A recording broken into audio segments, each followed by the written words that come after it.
महाराजा रंजीत सिंह की जिंदगी के कई वाकयात मशहूर हैं। एक बार महाराजा अपने दारुल हुकूमत का मुआयना करने जा रहा था। इसके घोड़े के पीछे कई फौजी अफसर थे। अचानक महाराजा की पेशानी पर पत्थर का टुकड़ा लगा और पेशानी से खून बहने लगा। दो सिपाही इस जगह की तरफ भागे जहां से पत्थर फेंका गया था।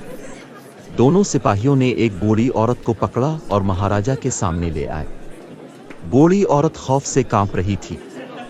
उसने हाथ जोड़कर शाइस्तगी से कहा, सरकार, मेरा बच्चा 3 दिन से भूखा है।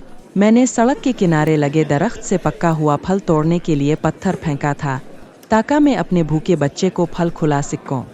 ये मेरी बदकिस्मती है कि गांठ आपके माथे पर लगी है। मुझे मुआफ कर दें। महाराजा ने अपने वजीर को हुक्म दिया, इस बूढ़ी औरत के राशन के पानी का पूरा इंतजाम किया जाए ताकि उसके खानदान को कभी भूखा ना सोना पड़े।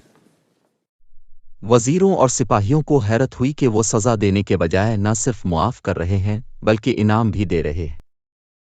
महाराजा ने उन्हें समझाया, जब बेजान जड़ दरख्त पत्थर से टकराने पर फल देती है तो मैं अवाम का मुहाफिज और इंसान होकर उसे सजा कैसे दूंगा।